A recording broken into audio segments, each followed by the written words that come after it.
Nampacho, as we speak out here, are you cleared for Ishayaso? As it stands now, yeah, I can say without fear or favor, say I'm cleared. You can say without fear or favor you are but, cleared. I say neck and on the communication about one thing. Okay, into officially communication, of course. Say you can't remind disqualify me. You bomb me. What is it? Bomb me. Yes, so one will call. The disqualify. Akoma FM 87.9. Kumasi disqualify me. The bay. And you call say man neck no any me. Obi na de my many party in court. Yeah. One na say be our take quadra state. Yeah. Or yeah, MP no special aid. And then the campaign manager. Oh, really? Of course, MP no. Now they want their own ticket. So that fans will be pay. Omo fans are omo maji. Oh, omo na the party court. Enti mwa na mo de ma asema kokota. Na say wakwa ye free. Why wasema? Na say Stephen Amoa special aid or ye lead campaigner. Na kwala won nam koba ye bibia. Ano de asema court. Sir. I'm surprised they were trying to excuse say Kennedy Kankam na the court. Kennedy Kankam on court. Petition gram in Chirobi to the party. Me, I'm trying to use the party structures and those things. And these me ya majuma na me come baby na wo don kro on wakola de makokota. I am asema. Mo na mo de mo petition come National Executive Council. Say o mon kan majuma then National Council no. Now say I na kan neck na crofo be mo nte MPP na sinti no ya kan neck o mo nte ase. Say ya kan neck a President Nana Dankwa Akufo-Addo ka ho. Okay. Vice President Mamadou Bawumia ka ho. Okay. National Chairman Stephen Tim eka ho. All Justin Kubia, Nana B, Kejamfua, all the national officers that were you and Omokanek. Okay. Former President Kufuor ka ho. General Secretary bi aba party ni Otiasi bi aka ho. National Chairman bi aba party ni mu de bi Otiasi ka ho. I see. All the 16 national regional chairmen no eka ho. 16 regional chairman no epa ho a. One major omo free wa. Eye committee ahodo a ewo eye party ni mu nyina committee our party na ahodo nyina no omu chairman ka ho ukọ parliament all the committees in parliament MPP for omu ye parliamentary committee no ranking members any chairman of the committee no omu connect so enti enye ade bia eye bi kitwe bi sa nkrofo we nyina me bobodi ni so omu hia mu a we gina no mukasa nya neko enya National Council but sankofo nyina ko hia wodan ba akoma ene friend National Council ana mo eye MP no akola yi mo chiro krata de be petition say ye mani kwase make ne Kankam gina bi ana ye de mo de akoma sa nek mpanyimfo nyina so mo nka wase ni ma na o mo stop me ana ade akọ ade be chairman nek na hia na wo sa nipa kro na Nyankopon so ogu ani ase akese one me John na say nipa kro na sa chorolete wafa case no e de ko high court awo ka kire high court for say on preventing panyimfo no on fa tabo no credo ntu panyimfo no nyina no ma panyimu bia nka bi. Can you imagine? Wow. Okay, na nke different person kra na court dey anka beka so wo be record any petition ko ye no ana obi fufuro nso dey court na wa kro unipa kro na odi petition ko ma empanyimfo so mu nka wa say ma neck no na president mu na sefo nyina ko no na wo kro ya wa sa akwase ntu ma no credo ma a court no premo mu nka sa asem ni bi afa dey ba na e ka ho asem na e ka na moti ba bi ye se kene Kankam na dey ko no maka mo no 87.9 na mo a omu nkwala no say ka se me na dey court just trying to mislead the public. And I miss baby as one of the asana court. And I'm on so na me chire nkrofo krom de court. Na wo na say ya wo yo usu bempa. Wo me no usu bempa bi nanam. Yeah. Or a patron of insurance so. Okay. Not come in di mecha on them now. And a boy now nen you know MP ni nam no so e fe no usu bempa. Oh. Okay. And to muti say usu bempa no because the patron no e bibi on o say o ye the four kakra. Okay. And wo di won share so. Ejo muti so usu bempa no no mo person mo twin share so delegates adwini ko say me ni usu bempa na me ne nam no ana dey asem na kokko but dia ono ya friend na say o kwada so ankrofo nim no say ni din ye na say usu bempa no ye din amanfo je da nim oh okay na bo ni din na say na o kwada so no bi anim no because ono no ka okeka nsem kasa wo platform bia wo share so delegate wo so bia enti ye na me twin o madwini say nya usu bempa na oye pedro na omunimu no say oye defo a oye ne nam no na mom no eye sa na say kwada so no ote wono no oye timi boja no a me chirichiri mu wie na afi do mu dire me ka so akwa ko yi asem na free court ana me se omra bonte me ka se ono ana ko court woni eye MP nenam wo ye MP aid wo ye MP spokesperson. So don't bring this thing, don't put this into my doorstep. Na mo ka say omo amu che de pia de no e de ye pia nsem gu omo so sa keke. Enti mo na mo nim de amti amo ye mo sa. Mo de adanko da do e kroko de John na mo ye ho. Na mo de ma asama kokoto a. Mo nji ntum so de kokko na nka usuro nka akoy.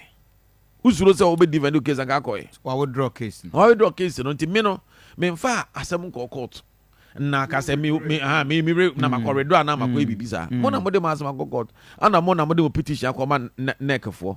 Eti wa the petition akọ na fe de o say ma president mu nka bi ma vice nka bi ma chief of staff nka bi ma honorable Mr. Steven Tim nka bi national chairman obi nka bi wa akroya o de petition akọ na wa akroya wa sa akọ se ma mu nka bi na ne na asa wo be se ka ne sen etirimu pe ben na wo mu tirimu a mo pese mu gu nhia so nti mo na mo pese mu go mu na nhia so basa basa wo se wo be continue wo pese nhia so gu hwe o ye den kwaku mesi ko Kofi mesi o mu ye den funu be kwa amana omu ye den o sound very convinced obeti masa me say minim de Nyankopon ne maka minim de menya me aka kire me ana minim say nhia so fo no maso ansu aswansa o makọ adwa mienu me de no na ya abofo dwa na yakọ bode yakọ so ebi ono so me ni dwa kro kọ ye de me ka aja se enti o ma hunu adwa de ni dwa beba ana o maso ansu no maso ansa ona me jon ana o ma hunu the project ya abandon ni nyina ni pa de ni ko gina wa ba ma campaign easy amen people one wan so ko ba kwan aka hoyi na ye Kennedy Kankam ko gina ho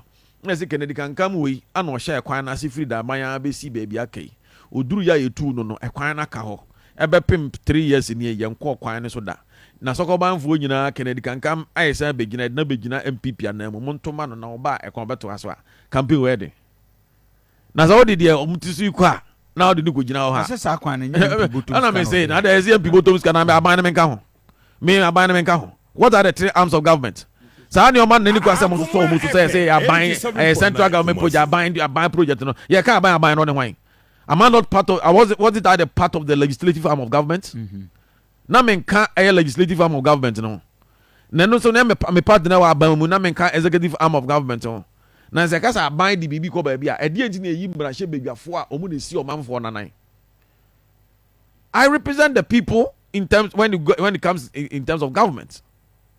The 3 arms of government no a tripod no MP kan and two things I say MP the botos kan why na we asimu MP ben also betim the botos kan ya kwan Ghana MP ben akatua we ya de Akoma FM 87.9 Kwasi it so be gina na medimsika eze ya na mesere wo even a common fund no e botos ka common fund is for the government e aban sika na de man say fa koye adwuma wa o pesa wo de adwuma ne koye.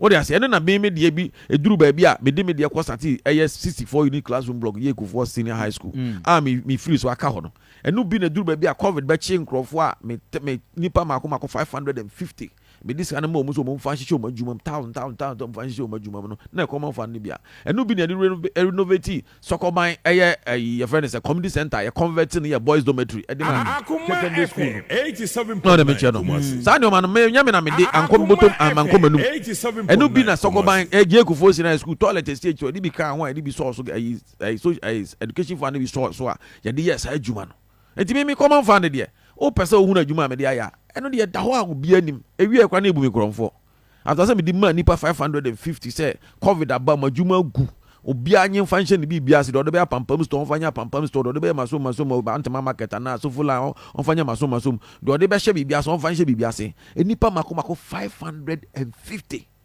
ana me obi 1000 ene de me nua de besi bia na ye se no ntina manya bi ka kire o mu se o makodwa mienu ntina ka se me de na ya bofo dwa de be ka ti ase ono no dwa kro ko e nfa meto cheap compound order kodwom 3 years and my esi ho my year juma na tua ho ka nyina sensan check my year nko bibia to the sense me to delivery bed and OPD bed etua kansa na me firi so as MP ene aka ho ase ma me ka ti ase enti ya penipa e de ni gina nhie so a na se MPP si o mu koye campaign ni be yemre entesi ya me ka odi ko gina sokoba na ka so Kennedy Kankam ono hye kwan na se ana wa yeduru sei o free so kwan no aka ho yes I de no ba oba beto aso a office Sokoba mfo no omu fa ho keka nto aba na so di we pa do susu ko na ka se Sokoba akwan we na kenere Kankam yesi ho no oba ide na ode ato aso afi ni eto anu so ide na ode beka ho o se MP nya kwan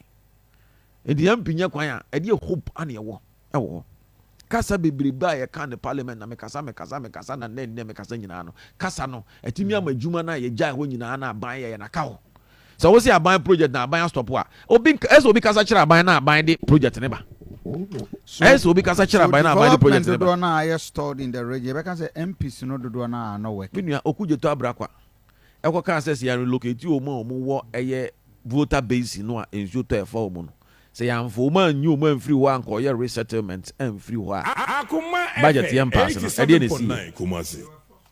dey na see of course so be say o adwasa for court na US e dey na see na me tori bi o ka na it say o attacking crofo o ka na say o attacking crofo na me catch them even when we were 169 kra na we absolute majority no na enu kwa kra pem aban no gini o ma de ban share so mo ka say development na ba kwa say dey si ban share so sa na call ba bia ni sa na call ba bia de no ma ban share so no amakwa enye constituency bia na nya de share so nya ye no sa na nya de constituency share so nya ye bia na constituency bia nya ye 87.9 asa me ka dia say do ye MP a you don't say me MP nya kwa MP nya say you are agent of development. You are supposed to go and make your case. Go and make your case to the appropriate heads of institution, whether a ministry or department or agency. No, you have to make a case. Na ekwan afa so a obenya de odeba ba. Politics ni ya. Enya bibia na ye addition say politics. School nyansa ka ho. Now the fee nyansa ka ho. Now the amane na amamere aka ho. If you are able to blend this three ni nyina no e de ye adwuma eno na kire say oyey. Now, what we say, who be who penny are only member of parliament, or you members of parliament. Now, so oko for man, no kuta position, to the sense that was someone over the penny over Hoka. Over Hoka. Oh, show you. The fear yansa, and the suku yansa, and I know my kakaka, and the year the boko, the massive development that Uhunu shares constituency.